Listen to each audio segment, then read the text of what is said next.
Hello, everyone, and welcome to the 2 Point Conversion live here for the Monday pregame show. Week 7 edition. This week's Monday night game will be the Seattle Seahawks hosting the New Orleans Saints. My name is Kyle Senra at Senra Says. A lot of S's there. Wins, hopefully. Well, one team will win tonight. Well, maybe not. Maybe both teams will tie. But you will definitely win now listening to all this great fantasy content. It's not all just from me. We've got Gladys here as well. How you doing, Gladys? Hanging in there. Trying to keep Jack from turning my chair around. I think that's basically what both teams, a bit of a longer turnaround here to the Monday night, trying to get wins here. I mean, the Seahawks, slowly their season sinking away and getting back to the S's. Losses could pile up there, and the Saints. Right now, I believe they would have a playoff spot if the season ended today. So they're clearly playoff contenders. So we'll see how that goes. Also, the B League says another S there, Dan, and which Dan actually brought this to our attention. Dan Rosier means he's initials are DR Doctor. So you're the doc tonight since Dr. James Freddy is not with us tonight, unfortunately. Yeah, everyone's playing today. Chris Carson neck in. All right, Russell Wilson thumb in. They're all in. They're all playing. Start them all. Did I do Thanks, it right? Doc. And there goes the validity. I did it right. Right? But yes, Dr. James Freddy out tonight. This should be just a day-to-day, so nothing too serious. He's not going on IR or anything. He didn't. To be fair, we don't really know why. He kind of left it mysterious. And if you're really curious, apparently tomorrow he's going to announce it all on Twitter exactly what's going on. So if we know the doc, it's probably a Liz Frank. So. Which, I guess, to be fair, it doesn't prevent him from coming on and talking. So that's why, again, he's not on IR, even if it is a Liz Frank, which normally would be season ending, right? As we learned with, I think, Paris Campbell last week. Yeah. What? And we learned from reading the book. That's it. Yeah. Yeah.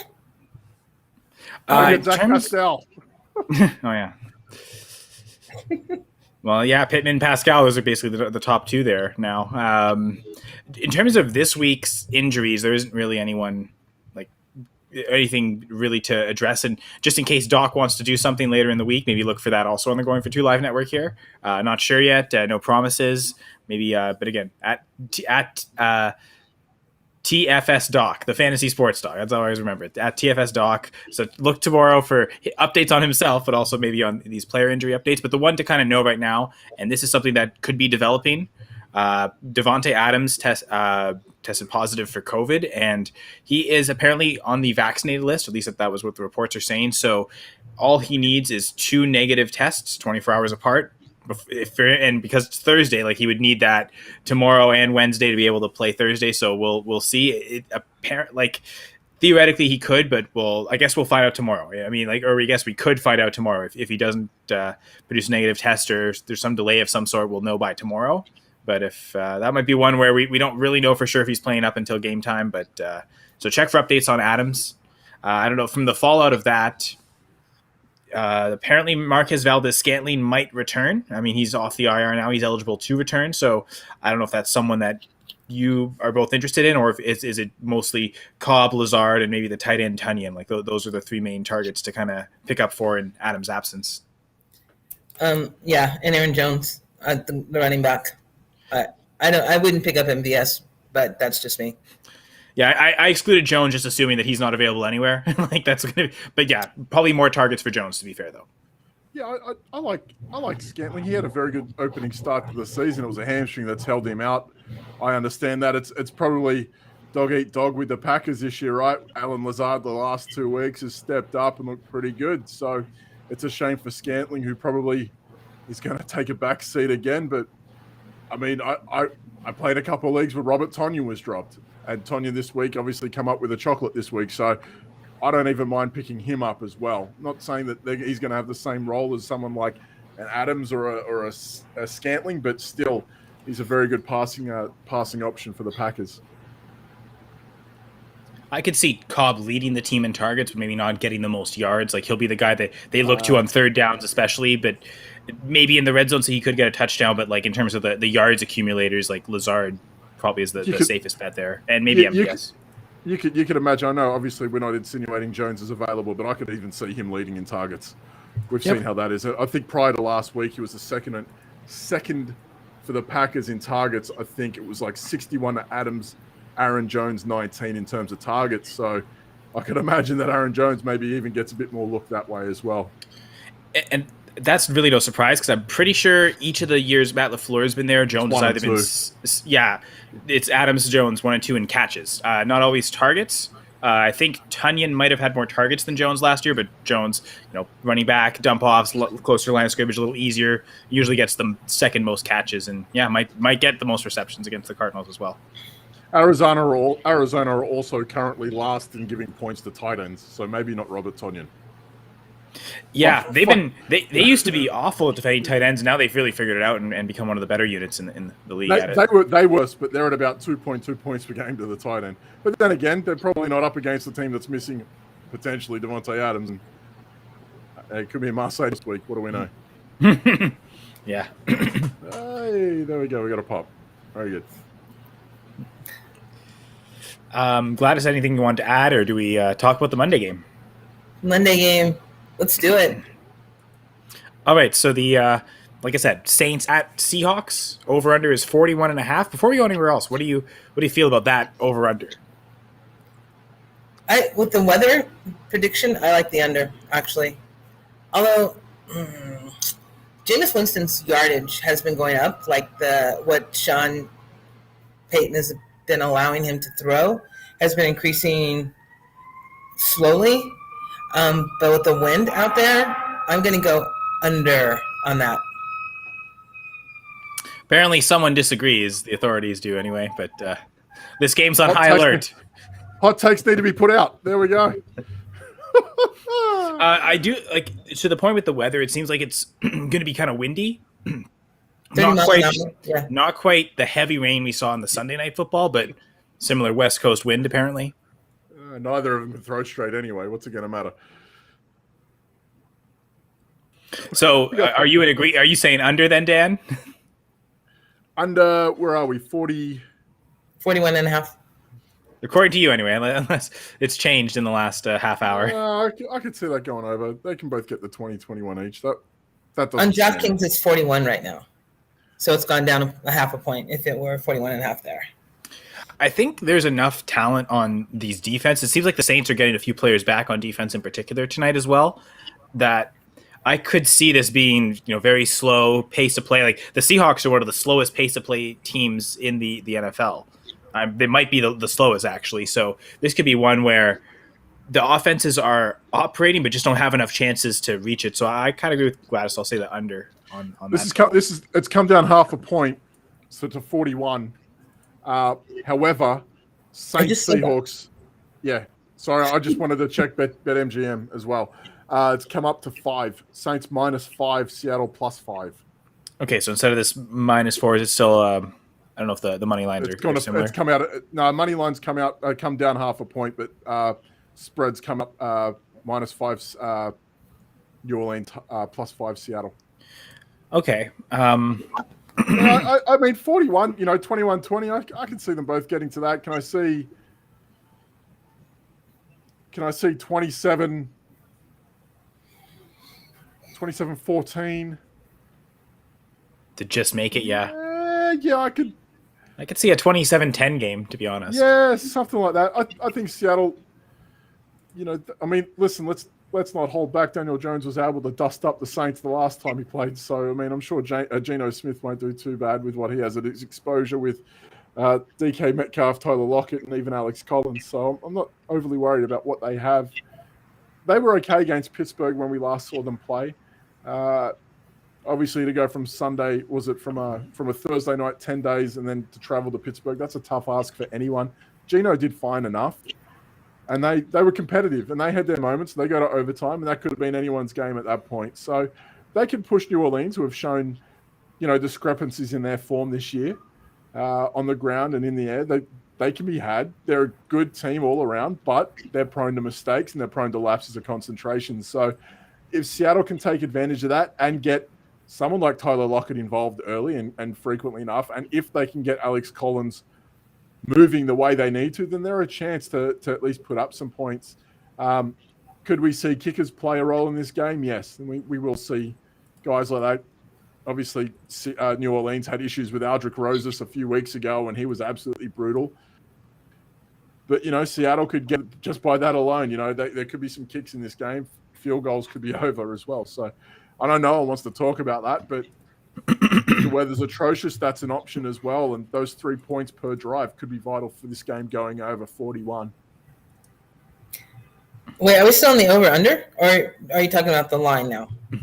Well, we can get to that, actually. It's a perfect transition. What do you think? Do you like the Saints, which is now 5-point favorites, or the Seahawks as 5-point underdogs? In Seattle, I would go with the Seahawks 5-point underdogs, quite honestly. Plus five is hard to go past. They want us to take it. Yeah.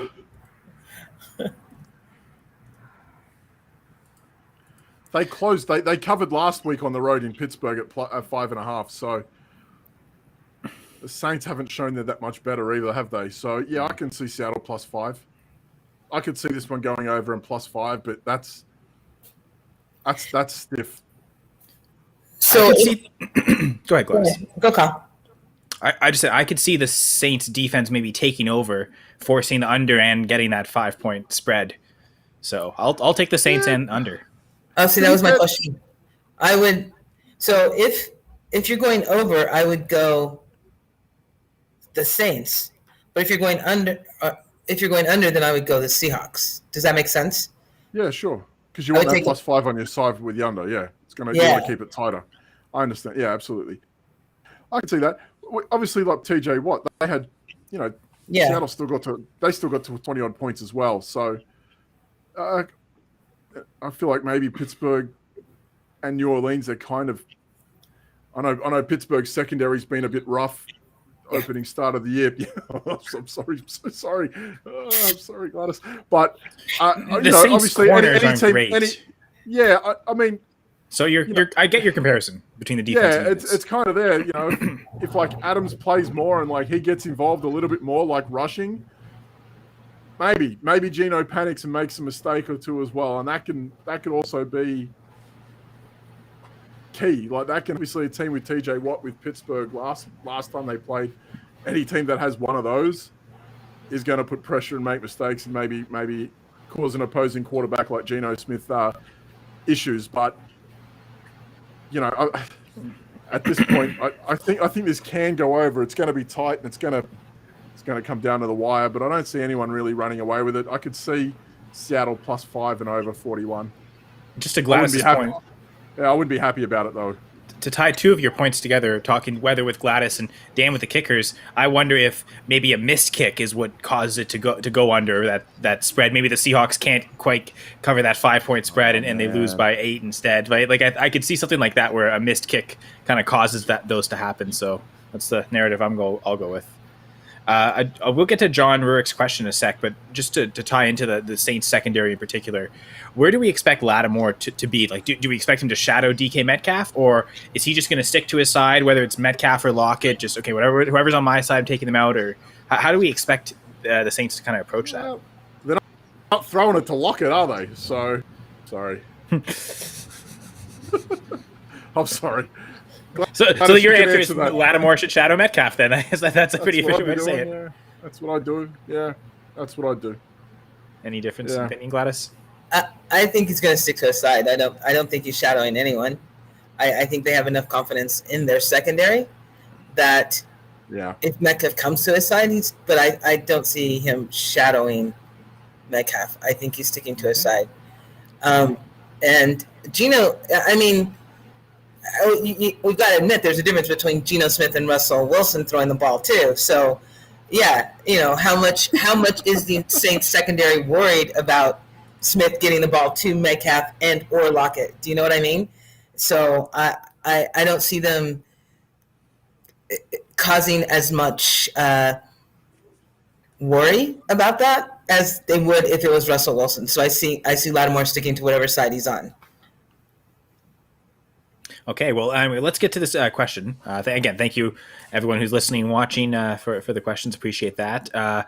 John asks, I have Joe Burrow. Would you trade Kamara for Lamar? So Alvin Kamara to get Lamar Jackson. Why would you do that if you have Joe Burrow? That's kind of my thinking too, where in a single quarterback league, is the difference between those two quarterbacks scoring enough to lose a starting running back? Yeah, I would agree to hold Kamara, I think. Now, is this a super flex league? And then you're saying you want to have, like, maybe your QB2 isn't as great and you want that two solid quarterbacks every week, Burrow to Lamar. That's where I think it makes sense. But Dan, what do you think? It's all context, isn't it? It depends. Is it super flex, 2 QB? who his other running backs are? Other running backs, yeah. Like, are you in a position now where Chubb obviously on the bench, Mm-hmm. IR. Yeah, Well, I thought he might. Didn't he practice today? back. Yeah, Like, he it was seems out like there he's going today. to play week 8. Even still, what was it, a calf, right? Do you really want to, you know, I don't know. Quarterbacks, no, I'd probably hold Kamara at this point. Burrow's doing a damn good job. Obviously, it's easy to sell high after a week like that as well against a really, really good team in Baltimore. So I understand the need for that.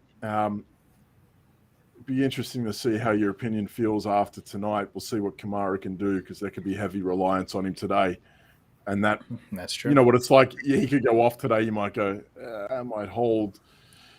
But Burrow. I mean, if it's dynasty as well, and you want to move from Burrow to Jackson, I probably would hold Burrow too at this point. And that's the other thing. Like, if this is just redraft, I understand, but at this point, I think Burrow and Kamara is your best bet. But again, if you feel like you need that upside, if obviously, like, you might be outside the playoffs or whatever, maybe you're trying to do something different. But I don't know. If the Chubb being on the bench coming back, I'd probably want to hold Kamara for now. That'd be just me, though. I wouldn't feel great about moving. You know, all it takes is for him to push too hard over the next week, and Chubb's missing a few more. We saw it with Christian McCaffrey, right? Like, yeah, I'll come back, and then bam, done. IR again for 3 more weeks. So I probably want to hold on to an elite talent like Kamara for now, while Burrow has a good run of form.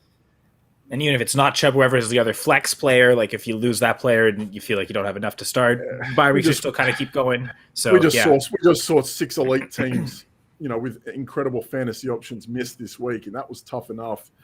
To know that you might lose Chubb again and then Kamara on top after the Saints have had a bye, I don't know. I don't know how I'd feel about that, to be honest. I believe the Browns haven't had their bye. There'll be a late bye, so there'll be another week where you won't have Chubb, and you might. So just knowing that this might be the week to make this trade for the timing of it, because the Ravens are on bye. Is that manager thinking they want to get another quarterback in? Can you move Burrow to get Jackson? Maybe add a little bit to Burrow to get Lamar Jackson, and then you have to, you know, pick up, if it's a single quarterback league, just pick up a 1 week streamer, and that while you wait for Jackson, drop them next week, and then Jackson's your starter the rest of the season. I think I'd be much more inclined to do that if that's doable. It's just 1-to-1. Like, if I had Burrow and you have Jackson, and I offered you Burrow for Jackson, would you give me Jackson? If I was desperate for the win, I could see it, right? If I really wanted that win this week, knowing Jackson's not playing. But other than that, no. No. So forget the bye week. Just hypothetical. Just to go over it, because we got some filler tonight. But like, if I said to you, this is like week 10, both teams have had their bye. Hey, I'm going to offer you Burrow for Jackson. What would you say? Nope. Yeah. So that's, yeah. Is it close or not really close? It's probably close. They've both had their moments. It's positive and negative, but I think Jackson's ceiling is higher to where I'd expect to get something back in return, which is why you Burrow and another player that's kind of a fringe starter that might get it done, especially in a week where Jackson's not playing. They can get that. They don't have to miss a beat with the bye. That might be the way to get it done, but I wouldn't give up Kamara to get Jackson. I think we're kind of all unanimous on that. You'd have to see a massive run of form from like what he had this week from Burrow to want to do that. That's what I think. Whereas Jackson, you know, that's probably a blip on the radar for him. But for what it's worth, where are we? We're looking at Joe Burrow with the amazing game that he had. what did he still have? I'm just doubling down now. I just want to check this. So I feel like he had a big week. Joe Burrow, 27 points. And I could bet that Lamar Jackson's had a few weeks of that already. Whereas Burrow, it's going to take for him to have games like, I don't know. Jackson can do that every week. Burrow, I feel like he might have got a little bit lucky this week. Maybe not lucky. That might not be the right word. But you're right. But I think that 27. That's make the offer, right? But that 27 points to 30 might be Burrow's ceiling, whereas Jackson can go for a 40 burger every week. So I get it. This year, he had 41.9 in week 5, 34-point week in week 2. For a bad as bad of a week that the Ravens had this week, as bad as the Ravens were, Lamar Jackson had 4 less points than Joe Burrow. Burrow was the QB2, Jackson the QB7. So it's crazy when you think about it. When you see it like that, that's kind of madness. Again, it might not be there, but I'd at least make the offer, make that other manager decline it, and make him think. Move on from there. Make him think. Especially after you saw like everyone watched that game. So definitely throw in another piece. Like, it can't just be straight up. Like, throw Burrow and another player that, again, might not be an every week starter for you, kind of on the fringe. I mean, is it crazy to go Burrow and Chubb to get Jackson and then you get another fringe piece back? Like, something like that, maybe more? I think I'd want to hang on to KAMARA at this point. That's funny you say Chubb. Would you move off Chubb right now? If it's Chubb for Jackson straight up, probably not. I'm probably thinking the same thing, thinking he's going to play this week. I've got that starter, and yeah, he's going to have a bye week later. But what if KAMARA gets hurt, and then you don't have of that? So no, I still wouldn't give up the running back for the quarterback straight up in a single quarterback league. Interesting. Gladys, does Chubb change the equation for you, or are you still sticking with the RB? I'm still sticking with the RB. And on his original question, I would not trade KAMARA for Lamar. No. Yeah, agreed. I think I'd agree. All right, so we got there. Long way around, John. We got there. One more question is, who's gonna have a better night, Metcalf, Lockett? I think we were kind of talking about that a bit, Adam. Thinking like upon the question earlier, is Lattimore gonna shadow Metcalf, or is he gonna be on his side? Or Gladys, kind of the IDP expert, going for 2. All the alarm bells ring whenever Gladys talks IDP. So she mentioned she thinks Lattimore is going to stick to his side. So if they're moving Metcalf around, he won't always be covered by Lattimore. I think if he was to get shadowed by Lattimore, I think you could make the argument, okay, Lockett with lesser coverage might get better. But if it's going to be type of mixed coverage, I feel like Metcalf is the more consistent play. He's going to do better. But I just don't think Lockett has the ceiling that he normally has with Wilson. So I don't know if there's any argument to that. As we'll get into the prop bets now, actually, with for players. But that's a kind of maybe a good way to transition into that. I was just looking at the targets since Geno started on Lockett and Metcalf and the yardage. And while he's targeting Metcalf slightly more, although he targeted Lockett 10 times against Rams, I think Metcalf's going to have a better night, actually. I think he trusts Metcalf more. And Metcalf is like that short or long option for him. So I think Metcalf will have a better night than Lockett. But again, it's only because it's Geno and not Russell Wilson throwing him the ball. Now let's normally we start with the quarterbacks, but let's actually go in reverse. Just because the question talks about receivers, let's go with wide receivers. We'll do as the listeners kind of want. So these are Dan. You pulled these from BetMGM. These over/under lines. Yes, sir. I also want to say that there's a lot of like props that aren't available because players aren't available. So hypothetically, last week we had the Bills-Titans game, right? There was nothing on AJ Brown because he had the Q tag and they aren't going to expose themselves. So for what it is, these are the best options that we have available 24 hours prior. So I just want to clear the air on that because even last week it was like, where's AJ Brown in here? I'm like, why is he not even a prop? Because they aren't going to put themselves at risk of losing money for him if they don't even know he's playing. And he was declared in about an hour prior. So, for this one, we have Callaway, KAMARA, Metcalf, and Lockett to a certain degree. Kyle, I'll leave it to you. Yeah, so just flashing through all of them. Just start with the Seahawks, guys. So BetMGM has the over-under at 58.5 for Metcalf, 46.5 for Lockett.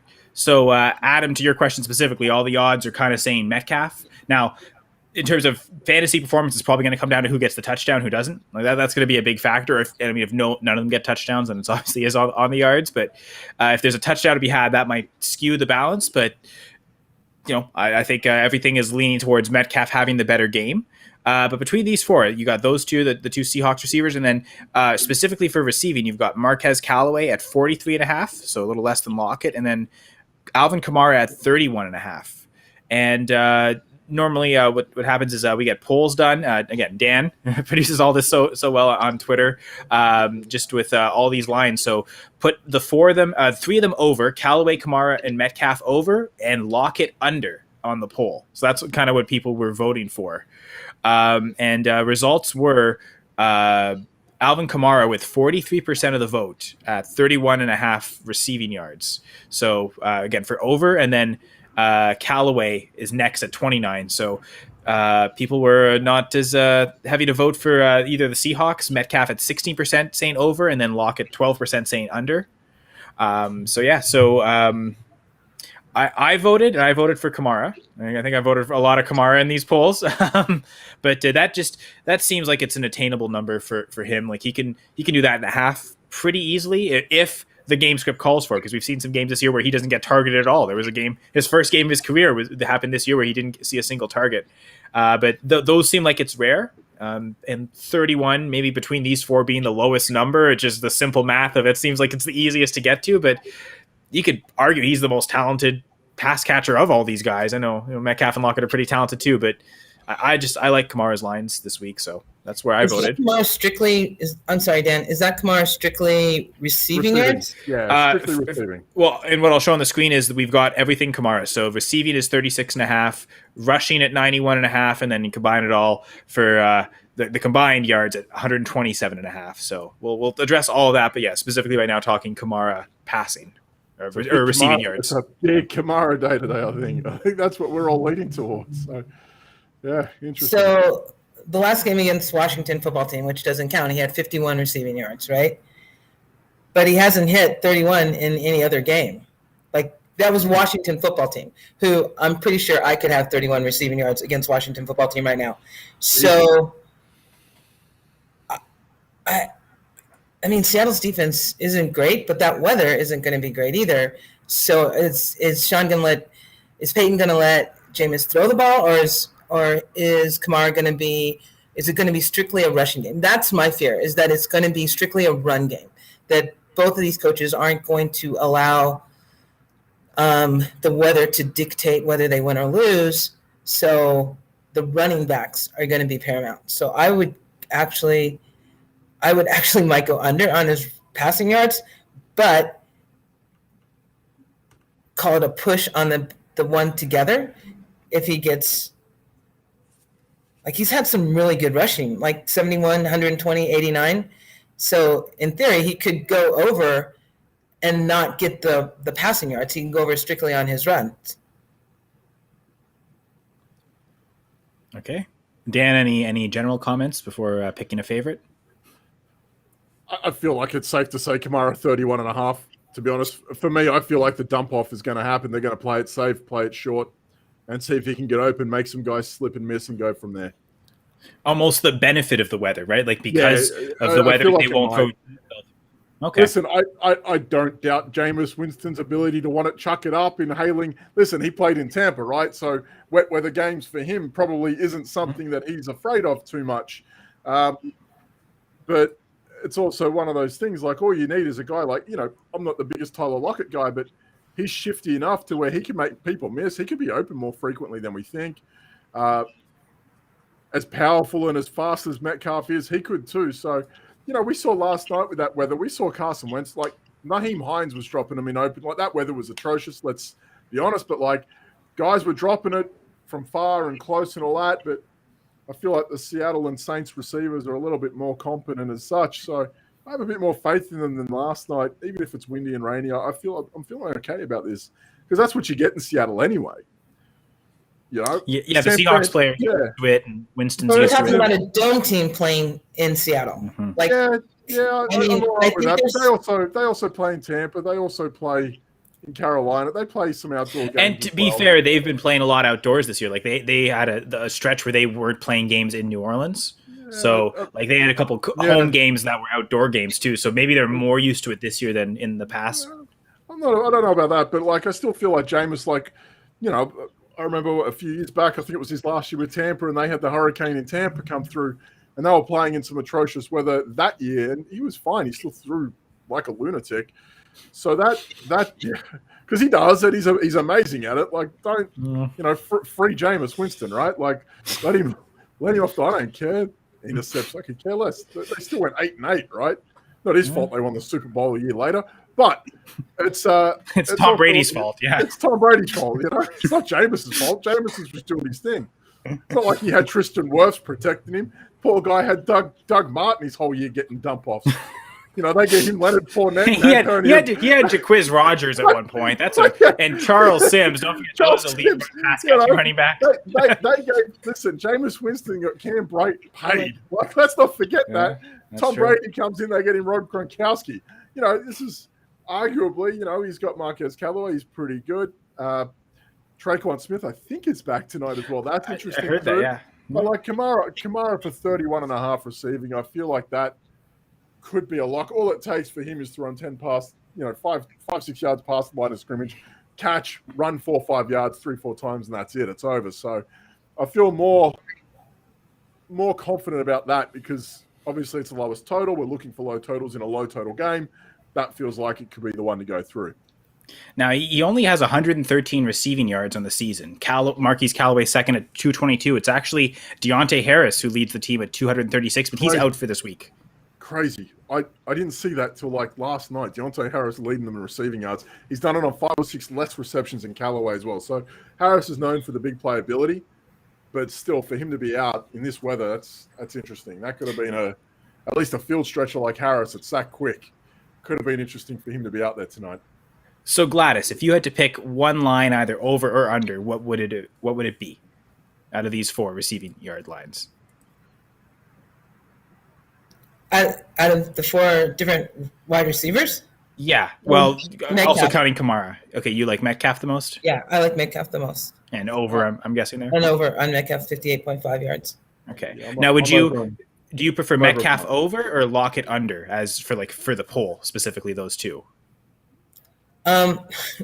So I think I'm going to throw in Izzyism here.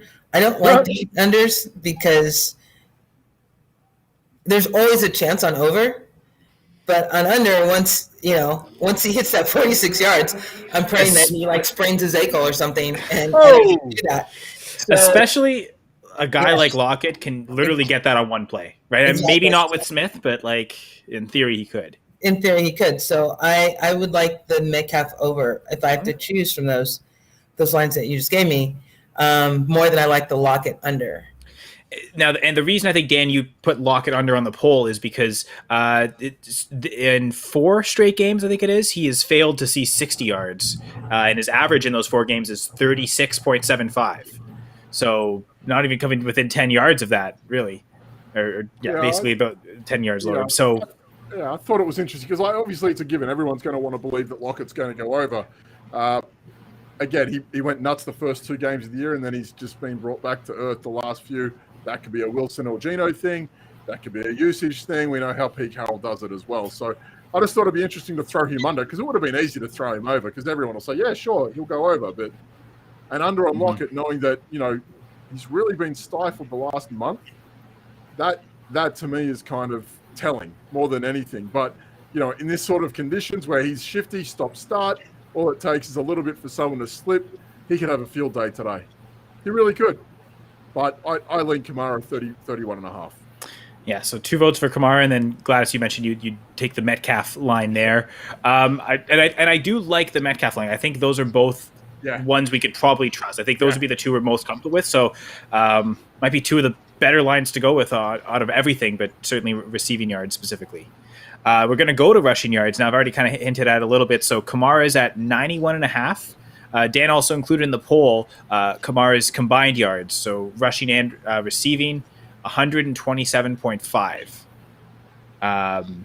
And then we've got Geno Smith. So a couple of Seahawks rushing here. Geno Smith over under 12.5. I think they didn't know which Seahawks running backs are playing, but did have an Alex Collins line, and Alex Collins is active, if I'm not mistaken, right? Mm-hmm. So 44.5 yards there, but also I think Rashad Penny's active. DJ Dallas, I guess. Do we have the final inactive reports? Who's the odd man out there? Is it Travis Homer? I'll find him. I haven't seen it. I haven't seen it yet. So no, I do not have it. Okay. I'll find him. Okay. So well, actually, I'll read the poll results first. So in terms of the poll winner, it's Alex Collins actually won the poll. Did he tie with Alvin Kamara? It looks like both had 28%. So no? Collins 37. Okay, sorry, I didn't. Yeah, sorry, I see it now. 37% for Collins, 28% Kamara on the combined yards. So I believe that's the one I voted on. Kamara combined. Was thinking about the rushing or the combined. I just in that case I like, because it was so close too. It's only 30 yards receiving. I like the disparity of the combined rushing. Like let's say he gets 50 yards receiving and doesn't quite hit the 91 rushing. You could still maybe cover it all through the combined. So I might argue that the Alvin Kamara's 127.5 combined yards over is my favorite of every line. Yeah. Well, right, so Dan agrees. We saw this a week or two ago when we had, again, I touched back on the Titans and Bills game, and it was the higher output was for Derrick Henry. I think it was like 120. Was it 121? It was like 121 combined, or 100, something like that. 115, 120 yards combined. I feel like it was almost safer for him to do that than it was 81 rushing at that point. I see 127 yards for Kamara, and I've got it written down here as well. The last time we played Seattle, he had a 10-9, 91, and a touchdown day. So he had 91 receiving yards the last time we played Seattle. So this is, forget conditions, forget the teams that were rostered, because that's a Russell Smith game. That game probably went 45-42 or something stupid like that as well. However, I feel confident in Kamara, no matter what way, getting to 125, more so than just 91 yards. When I see 91 yards for Kamara, I'm thinking he has to do that no matter what. And he can. He's capable, as Gladys alluded to before. He's had some good rushing days over the past few weeks. However, that 127, I know he doesn't have to do it solely. He goes 60-60. And be fine no matter what. So I feel better with Kamara at a combined rush receiving at 127.5, even though it's harder to get to. And there is the risk of obviously the weather and conditions and whatnot over anything else, but that's not what I voted for. Also, in terms of outs, nothing of consequence. Taysom Hill, I guess. Deontay Harris. That's it. And for Seattle, no other running back. And that line you wrote, and I'll let you get to it there in a sec, Gladys, but just about Kamara's last game against the Seahawks. What a nice game. 69 yards rushing, 91 receiving, 160 total yards, 2 touchdowns. Nice. That's nice, super nice. And that would have been with like a healthy Michael Thomas and Drew Brees playing. I don't think, maybe it was the Teddy Bridgewater game. Was it the Teddy Bridgewater game? I'm gonna find that out. I'm gonna get back to you. I think that was his debut game. Wow. Maybe we'll see. Interesting. Gladys, yes. What are you thinking about these rushing yards? And I mean, for the Kamara combined, is there one of the 4 that you prefer?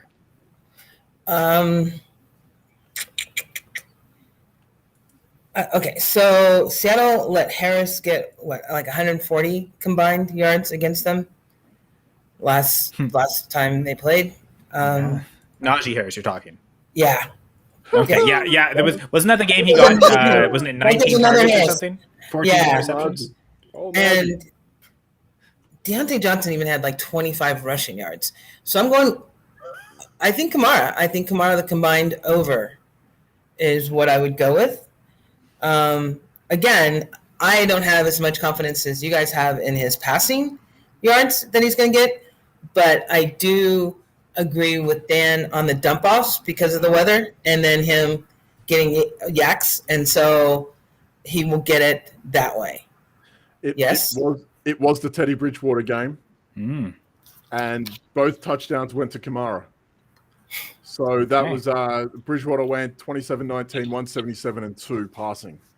Oh yeah, two So passing. Sorry, So almost half his yards went passing yards went to Kamara. Michael Thomas went 5-7, 554 and 1, but Kamara out received him as well. So and when he has no Kamara- Michael Thomas now.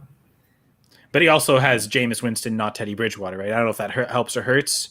Mm. Again, it might be one of those where the game plan is just to get the ball to Kamara today, shorter passes. So, Gladys, are you just because you're so strong on him rushing? Is there any temptation just to take that rushing line of 91.5? No. You still want the ease of the combined yard, just the safety of combined. Yes. he can get that in multiple ways. It's not, you're not just relying on one aspect. Yeah, So, I'm going to hedge my bet there. So Dan, what did you vote for? I think I know what you voted for, but you would know. Take a guess at what it's an easy I think you bet voted for every time. you said it earlier with the receiving, right? What's the lowest line to get to? You voted for Geno Smith 12.5 rush yards, right? He could do that in one play, right? Like one first down run. Yeah. No. I'm going to say this. I was forewarned by friend of the fantasy football community, Mr. Anthony Savino, who's one of the nicest human beings in this space. He's the fantasy football face-off that him and Michael are fantastic. And he alluded to getting on Jared Goff yesterday at 6.5 rushing yards and failing. So, as much as, and I said, that's essentially Jared Goff falling forward 3 times and not doing so. So, it's hard to imagine in these conditions. Maybe it'll help him out a little bit more. You're right. I tend to lean on quarterback. I always tend to go with that anyway. Quarterbacks rushing. We saw it with Tannehill last week. They had him at 12.5 rushing yards. He put 40 on him the last time he met the Bills. So it's one of those things where I feel like quarterbacks are so much. It's not like they just sit there in the pocket anymore. They're mobile enough. Geno's mobile enough. He's probably going to panic at least once. so I could see him. And we saw it the last play of the game against Pittsburgh. He tried to run forward. Didn't work out well. He fumbled his way through. But it was it's one of those things where I see that and I go 12.5 yards. That's 1 or 2 plays. Do I think he can do it? Hurry up offense, something like that. Yeah, why not? I feel like that is very attainable to a degree. So I like that. But again, like if that's just me being like sneaky with how I think, I do love Kamara combined over 127.5, even though it is the hardest one to attain. Ideally, I still think 91.5 rushing would be. That would be the hardest one to get to. He did have 23 yards rushing 2 weeks ago against the Rams. That was also the game he came in for Wilson, so maybe that's not so much designed, kind of scrambling. The better game plan. I could see that. Listen, they're going to get pressure, and Cam Jordan, guys like that, they're going to want to get to him early. So I could see him having to step up and move forward a handful of times. But again, Kamara, he doesn't have to have 91 rushing yards to hit 127.5, and I feel like that's the best way forward. But Geno 12.5 rushing yards, I kind of like that.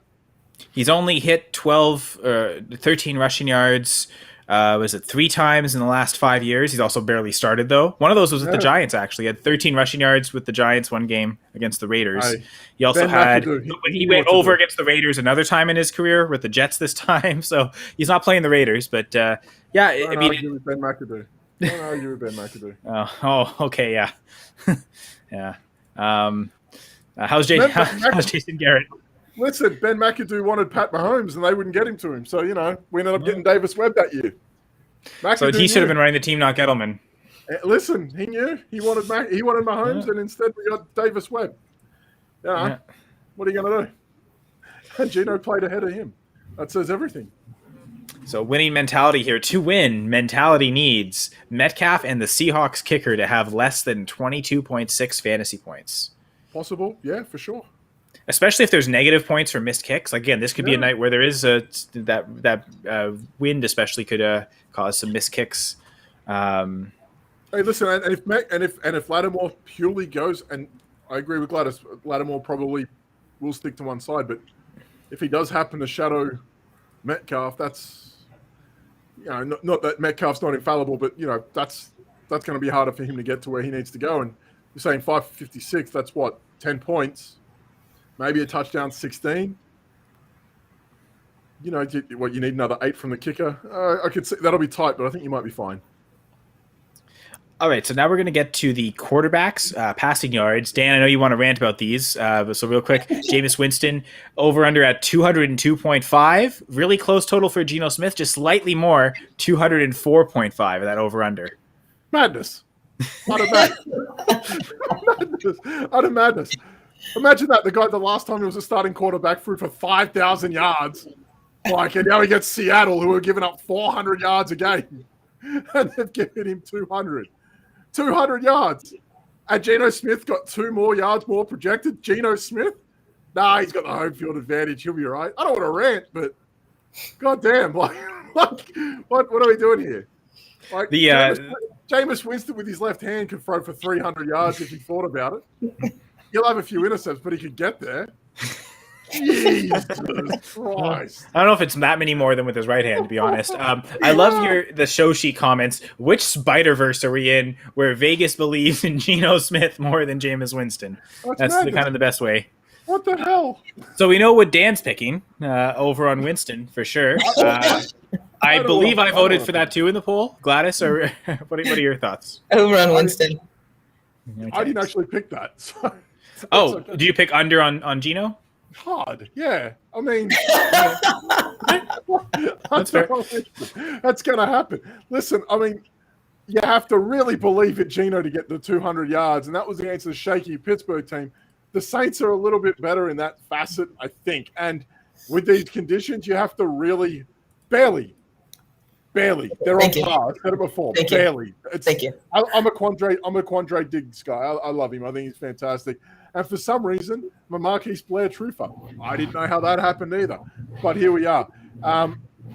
Seattle are missing a few guys on their front. I saw that with their inactives. They're missing, where are we? They are missing LJ Collier, Darrell Taylor as well. So, I mean, they might be able to run it a little bit more. I just don't doubt. I tend to not doubt Jameis going over most of the time. I've written it here before. He averages 178 passing yards per game, but in back-to-back weeks, he's had over 200 passing yards in each, averaging 252 yards a game and 2.5 touchdowns at a time. So I have a bit more faith in Jameis being able to get over 202. We all know he has those stinkers in him. I get that, but I kind of tend to feel that he can go over a lot more comfortably than Geno could. And the higher total, my God, what are we... The only thing I didn't know what to do with that. I was like, God damn! I know he's got good receivers. Gerald Everett broke one off last week, right? A deep play, if I remember.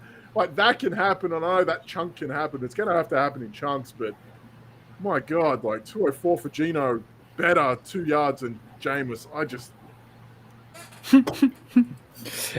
So Gerald Everett had 41 yards on that play, that long play. That accounted for over 100% of his receiving yards in the day because he finished 2 for 40. So he actually lost another yard he lost a yard on the other catch. Bubble screen play or something. He got shunted behind. But Geno, he looked okay against the Rams. He came out, but that was going to happen. They don't know. They're not planning for Geno Smith. All right, just let him throw in the middle of the field, see if someone can catch it. Steelers contained him pretty well. So, and it's not that Geno's done bad. It's just, he's not as good as Jameis Winston. I'm stuck on this. I didn't even want to put it in there. I just. Anyway, so for the poll results, where are those? So Jameis had the majority of the votes, 61% saying over, and then next was Geno under, right? So that seems like that's the directions you're going. You're either picking the over on these Winston lines or the under on the Geno Smith lines. Winston under had 10% and Geno over had 8%. So no faith in Geno Smith. So I think we're thinking that the best lines today are all over, really. As much as we were kind of hemming and hawing on the over-under on a 41.5 game, the over on these players, so specifically Winston passing, 202.5, Alvin Kamara combined rushing and receiving, 127.5, and then DK Metcalf over 58.5 receiving yards. So those seem to be the three lines to kind of go with, I think.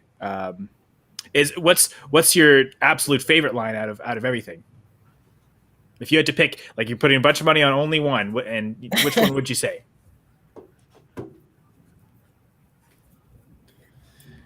I think I would be tempted to pick the Alvin Kamara combined one.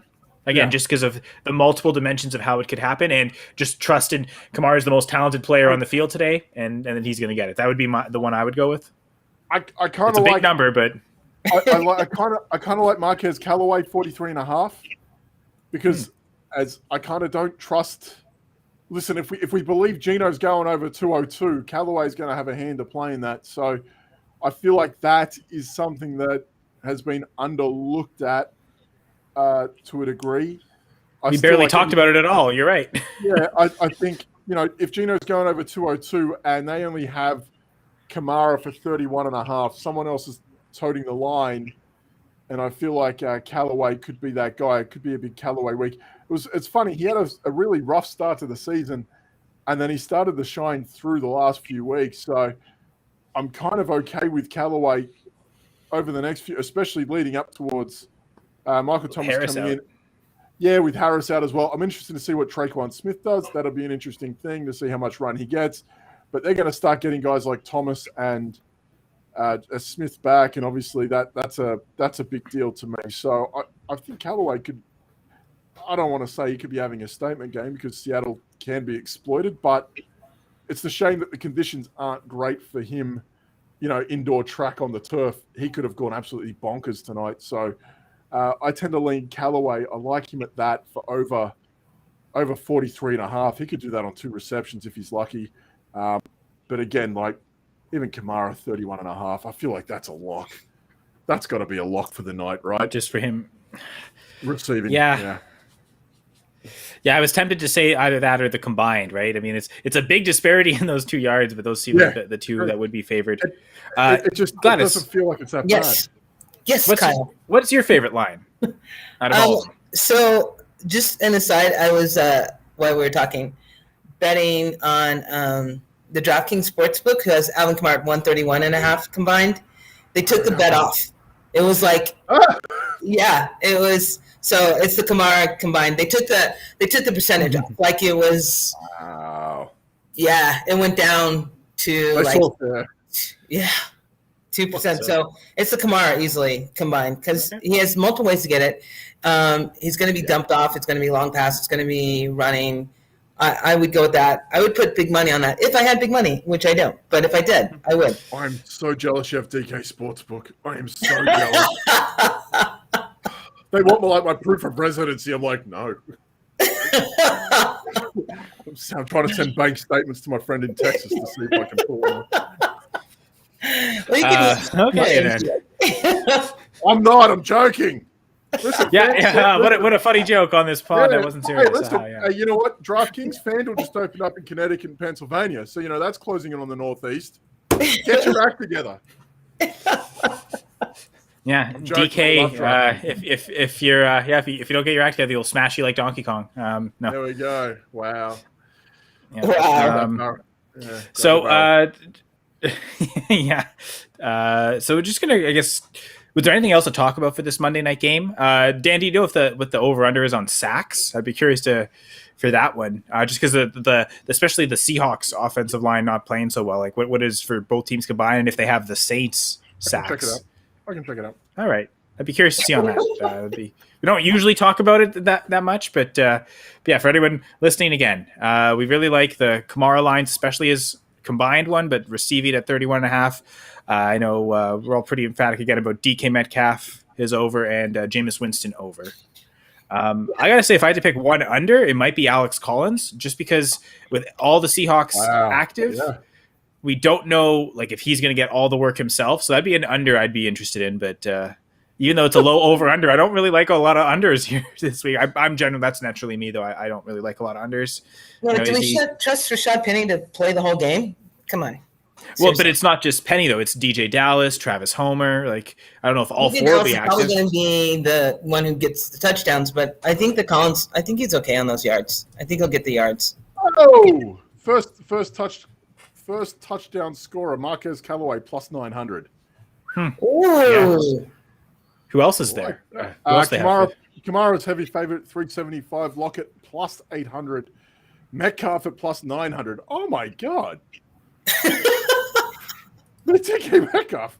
All right. Yeah. What are you on BetMGM? Is that what you're doing? Yeah. I'm in the great people at BetMGM. Alex Collins 900 as well. If DK Metcalf and Callaway are the same, I really like that for Metcalf. Oh my god! Imagine that. But again, that goes to what I'm saying. Like, that could just be a breakaway as well. That. Yeah. Ooh. So I'm just looking at the actives, and it looks like all 4 Seahawks running backs are active. So Alex Collins, Rashad Penny, DJ Dallas, and Travis Homer are all active. So I kind of like that Collins underline. Just he might get most of it, but there's a chance he might not. Pete Carroll wouldn't have it any other way. Just all the running backs, just every single one of them. I can't find anything. All right. Yeah, they didn't want to put anything up because I feel like if it was low enough, the sacks seems like a good one for this game, right? Like Geno Smith's not that mobile to escape behind such a poor offensive line. How have the Saints line been? I'm going to check some offensive line stats real quick. Will there be a safety in the game? Better. Oh my god, that could be an interesting one. Yeah. Huh. What was the question? Will there be what? Will there be a safety plus 750? Oh. I might take that. Actually, the Saints are 25th in adjusted sack rate according to Football Outsiders. So you've got, they're the 25th rank, and the Seahawks are the 29th rank. So you've got, 2 of the 7 worst offensive lines in the league, at least when it's come to allowing sacks. So I'm curious for that sack line, Dan. Can't find it, mate. I'm struggling. Maybe they know. Maybe they can't set the number high enough, so they decide not to do it. Because I don't know what. I can't imagine. DraftKings has it. The sportsbook. What? Oh, sorry. You say they do have it, or you're going to check to see if they have it? I'm checking to see if they have it. Okay. While you're both checking, I guess one thing we always intend to do but never do is just kind of recap some of the weekend performances in terms of who was the top performer at every position. DeAndre Swift, top running back. Cooper Kupp, top wide receiver. Neither of those is super surprising, especially not for Kupp, who I believe is the wide receiver 1 on the year overall. And I think that's total points, but also points per game, I believe. So Kupp's been amazing. Swift catching a ton of passes, 13 for 48, right? But 10 targets, 8 catches, 96 yards, and a touchdown. Honestly, DeAndre Swift is Alvin Kamara, and I usually rank them pretty close accordingly weekly. I had them like one after the other in my season-long rankings before the season started. I think I had Kamara higher in redraft, but Swift higher in Dynasty. Like, I think he's just how he is priced on DraftKings at $6K on a weekly basis. Yeah, scares me. It's almost like free money. I understand, and no one wants to get on a Lions player because. Oh, the Lions are going to suck, and they're like they're given 17.5 point start. They're going to be chasing the game and throwing it. Yeah, to DeAndre Swift every freaking time. Like, what are we doing here? Madness, absolute madness. How he's priced that low every week. Scary. Whatever, I'll play. Sure, and Yahoo as well. He's usually in the low $20 range in Yahoo. It's the same thing. It seems pretty underpriced. So yeah, I like Swift a lot. I think I wrote about it in my Yahoo article for weeks. I think it was week 6 actually. I think he did pretty well. It wasn't as good as this week. I didn't write about him this week, unfortunately. But had interceptions and tackles. Sorry. Okay. Interesting. So yeah, I think maybe they knew. Maybe there's going to be a ton of sacks, and none of the sportsbook want to put the line because they have to put it so high. But it would probably if they put it at 6.5, I might still take the over. Right? I'm going to check. We're going to find this. We're going to find this tonight. We're going to do it. It's going to be the last thing we do. I'm going to find it. Okay. All right. We're not leaving the stream until Dan finds that line, even if the game starts already and it doesn't help anyone. Crazy that Swift at 28.4 fantasy points was basically identical to the top quarterback this week. Tua Tagovailoa, so far the QB1. That was crazy. So it's just under 300 yards passing, 292, 4 passing touchdowns. The +2, is that 2 rushing touchdowns or 2 interceptions? Was it 4 + 2? It was 4 touchdowns, 2 intercepts. Okay.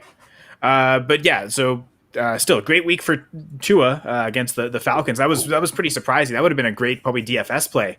Probably a few Millie Maker lineups there have it. So because unlike Swift, his price is so low that no one wants to take it. And then 5,500, and it was a great stack with either Gesicki or if you were running back the Falcons with Pitts and Russell Gage. Cordarrelle Patterson got you over the line with that touchdown in the end as well. So that was a huge play. But Pitts, Gesicki, and Tagovailoa, they did you well.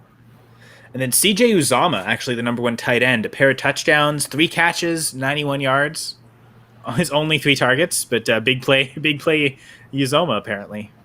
Yeah, the guy who had the Millie Maker did have Swift. He had Stafford as his quarterback, but he had Swift as the run back. Okay. And I'm guessing probably Cooper Kupp to go with that Stafford Swift. So yeah, Stafford, Swift, Harris, New England Harris, Godwin, Cooper Kupp, McLaurin, Moreau, Jefferson, and the Bucks defense. Moreau was so good. Oh my god. I know. Yeah. If you could adjust to that was a great play to make. So good. That was a great play. Him and Dante Pettis. My god, I still live on that. Okay, so do you want to say something about the Giants win, Dan, before we leave? No, I'm going to find this sack thing. Hang on. I'll tell you something about the Giants while I'm looking. Giants have been given 9.5 at the Chiefs on Monday night this week. 9.5 total points. 9.5? Sorry, 9.5 underdogs. Yeah. Against the Chiefs, who kind of suck lately? Yeah. I would go on that. Yeah. in New York. This is in New York. No, Kansas. Okay. Oh, it's in Kansas? What are they going to do? Turn up? I mean, well, we'll talk about this next play? week anyway. Let's. I guess it's a bit of a preview for next week, but actually, yeah. Sorry, did we talk about the game overall? Like who? Wait, yeah. You both said you both take the Seahawks as 5-point underdogs, right? Yep. And I said I'll take the Saints as 5-point favorites on the road, which is crazy, but yeah, crazy things happen. Are you taking the over then, or the under? The under. I just think it's because the Seahawks won't be able to score. I think the Saints defense comes alive and again maybe allows between 10 and 15 points. That's the narrative I'm Take that Vegas in your 204.5 yards. Take that. Yeah. I'm checking my bookie now and I got nothing here. Okay, so secret sack total this week. I won't ask again. This is no wonder we never do it. It's so hard to find. No. I'm gonna get there. Bear with me, but I would like. We still got 10 minutes for kickoff, so actually, you know what? I would like to bring something up. I feel like we should bring this up. I feel like we started the Deshaun Watson talk last week. We wake up Tuesday morning and then bam, they're all over it. He's off to Miami apparently. You heard it here first. My God! Didn't someone say Miami on the pod last week? I think you said Miami for everyone, Kyle. Yeah, that's why. Miami is your destination for any quarterback that was open. Yeah. Completions, attempts, passing yards, touchdowns, rushing yards. My God. Give us sacks. Just give us the sacks. Just give me the sack. Receptions. Oh my God. They're nothing. All right, here's a question. So, should I watch the regular ESPN telecast or the Peyton and Eli Manning telecast? Why don't they do that for Thursday nights? I mean, like I think that Thursday Night Crew is the worst, and I love that Amazon has like alternate broadcast for them. But like, wait, who's the Thursday Night Crew? Buck and Aikman. Well, I'm a Dynasty guy, so Troy Aikman and his classless organization garbage, whatever. Yeah, I know. But yeah. No, I'm glad that you beat Devonta Booker. Well done. Devonta Booker, yeah. But no, honestly, it seems like those Manning broadcasts have been fun. Honestly, so okay. I don't have that ESPN package, so I haven't heard it. But from what I gather from comments, people seem to like it. It's entertaining and. I do like that Monday Night Crew though. I gotta say, like I really like Louis Riddick, especially. I feel like I like Louis Riddick. I don't like that Steve guy. Yeah. Steve Levy, the play-by-play guy. Yes. Yeah. Yeah. Play-by-play guys are usually just they just say the plays, right? So I don't usually. I find like the commentary can really kill it or ruin it. I find Riddick does such a beautiful job. I know they're a 3-man crew, but like whatever Riddick kind of. You know what?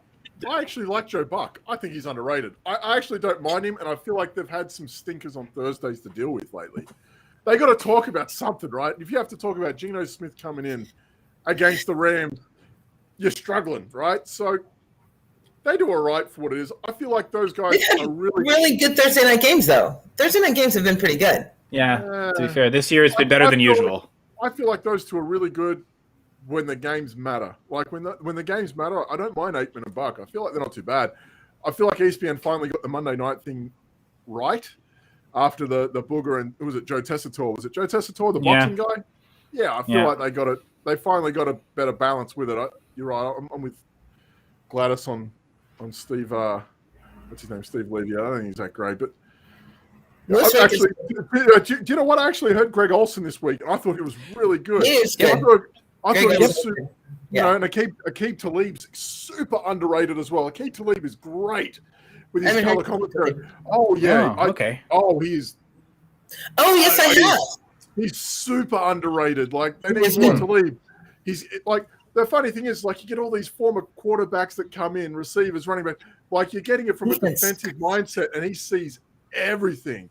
Super underrated Talib. Really a big fan. I hope he gets more exposure over the next year. He's super good, but I like we get Manning. The Mannings are funny, but watch-alongs are the thing now. Watch-alongs are huge for everything.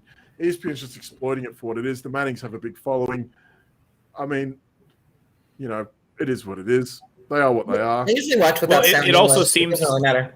Like it seems like it's the only way that Peyton was willing to do it, right? Like they had to do it this way for him, which I mean, kudos to him because like you're saying, it's something that is getting really popular now, and so people watch along with the watch along. Yeah, I mean, you put it on. You could put the watch along on your app, and then have the TV on mute, and they've got twice the followers for the same game. Right. Because if you're muting the Monday night commentary team, but you're listening to Peyton and Eli in your ear. They've won twice on your subscription and the double viewership, so it's only good for them in the long run. But again, like you can do watch-alongs for anything lately. You'll see the WrestleManias; they have them for 8 hours at a time. You'll see it with like tennis and all that. They'll have alternative commentaries for that too.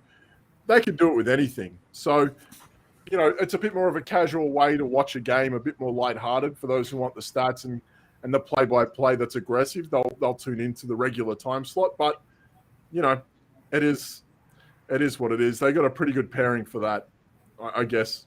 To the credit of like the defensive player, like Aqib Talib and Louis Riddick, I really liked. I know someone who doesn't do commentary anymore because I believe he's working with an NFL team now. But Chris Spielman, when he was doing color commentary, I thought that was he was. See that during the week? Did you see that? That what? The Lions thing, what they did to him during the week? He's the Lions linebacker, right? Yeah, former linebacker. I think it was with the Browns as well. Did you see what they did to him? Did you see what they did to him? Yeah, the tribute for him and everything he did with his wife and everything. Yeah, great. Good for him. Because that's why he retired from football was when she got her cancer diagnosis, and he was like, 26, 27, and one of the best linebackers in the league. Like he could have kept going for another half decade, but he chose to retire so he could best support her. And I know that was a few long bouts with cancer before she eventually passed, but like whatever he did commentary, I found like, okay, if there's a defensive mistake, he caught it every time and he knew this is exactly why this player didn't go into this gap, like super specific. And I, you're right. I do love hearing. I haven't heard Talib yet, but I would like to. I'll try. Romo does a good job. Romo does a good job in regards to that. He kind of calls it from both sides because let's face it, he threw a pick or two in his day. But Talib, for what it's worth, like.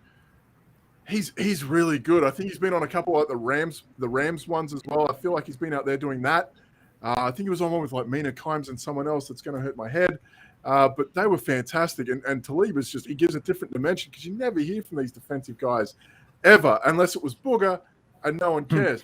But no, he was really good. Boogermobile. Yeah, I haven't heard RG3 yet, and that's the guy that I know he's doing college, right? I kind of want to hear it because I heard all about him.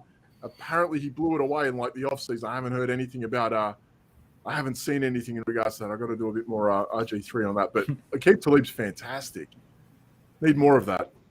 Yeah, for sure. Yeah. It's not all about the quarterbacks, right? Like, okay, some quarterbacks, but get those defensive players in.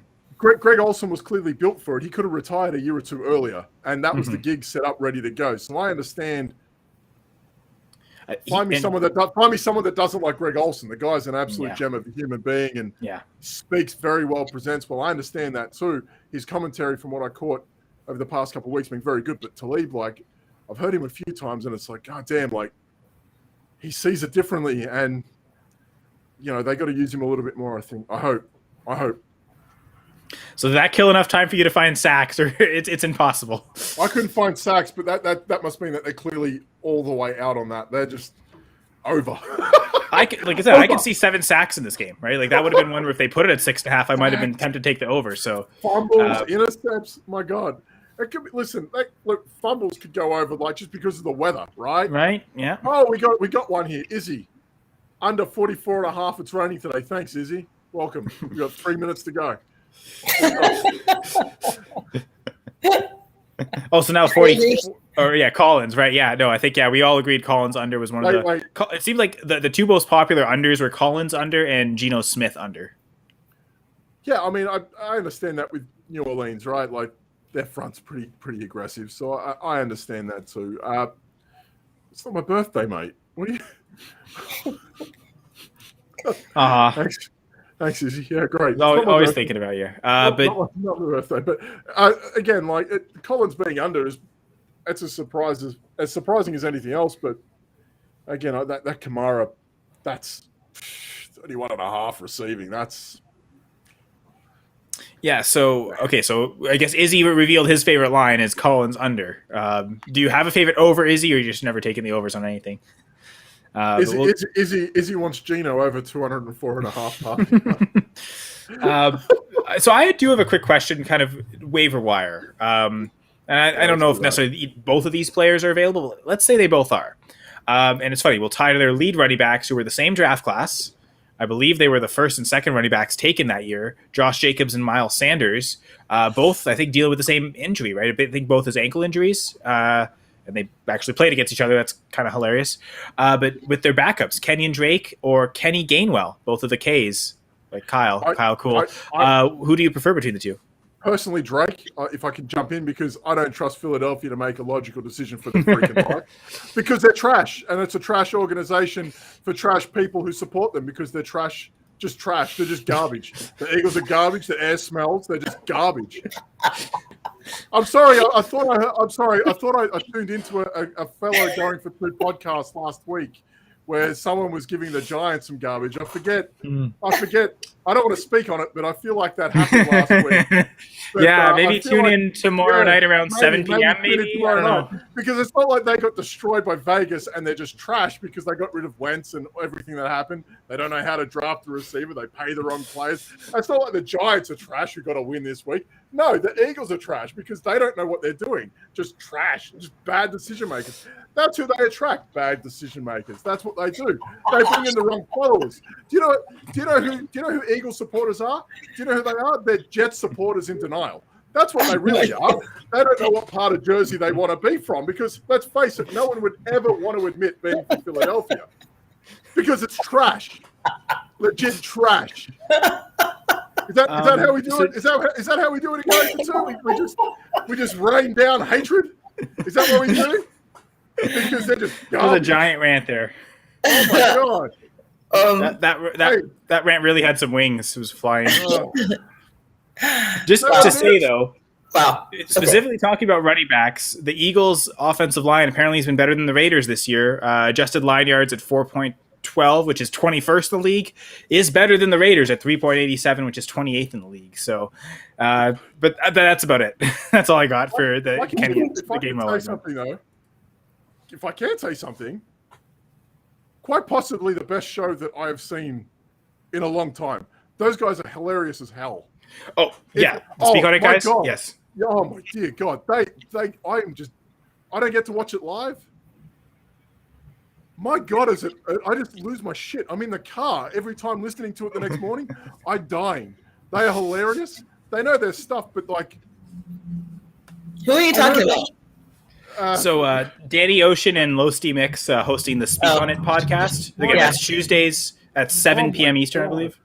It is brilliant. It's super funny. It's hard to drive when they're on.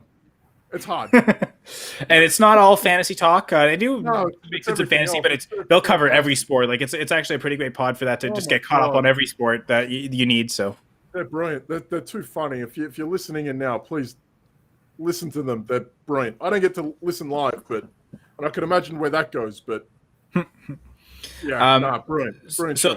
the Fantasy Futurist podcast. Shout out to Geek Mill. He's saying loves Gainwell rest of season, and he also loves the garbage time rant or a good garbage rant. I guess it's the end of the game or the end of the podcast, so it's kind of like garbage time here. I guess the game has started, hasn't it? It has started. Yes. There we go. Has KAMARA gone over yet? I'm not gonna lie to you, I was checking the clock as I was going on. I was like, I'm gonna get us there. We'll get to 8:15. I knew what I was doing. I'm trying to see if Baltimore is shadowing or is he on one side. Oh God. Were there any other? But he's handed the ball off every time, and it's out. That actually sounds like a Pete Carroll Seahawks game plan, doesn't it? Yes. Third and 21. Hand it off. No worries. And Metcalf already looks. I'll never expect it. It's 3 plays and Metcalf is already frustrated. So yeah, it's good. It's going well. It's going well. He's frustrated because him and Lattimore are like duking it out on the field. It's great. Don't get ejected and ruin the over. Thank you. Although I think mentality would like that if Metcalf got ejected right now. Yeah. I mean, he just hope the kicker doesn't get 22 points. Shannon Sharp's in his head. In his head. God. Oh my God, he's in his head. Shannon Sharp's in his head. Metcalf's getting kicked out this week. It's happening. All right, guys. I'm going to take some votes. There we go. Yeah, me too. Different context, maybe, but or maybe not. You are in Colorado after all. Colorado, Canada. Cool. But yes, this was the 2-point conversion. Ongoing for 2. A lot of 2. So peace out, everyone. Keep an eye on those. Keep an eye on those Packers for COVID with Adams. Yeah. We're being serious. Keep an eye on that as the week goes. It's never just one player. It's never just one.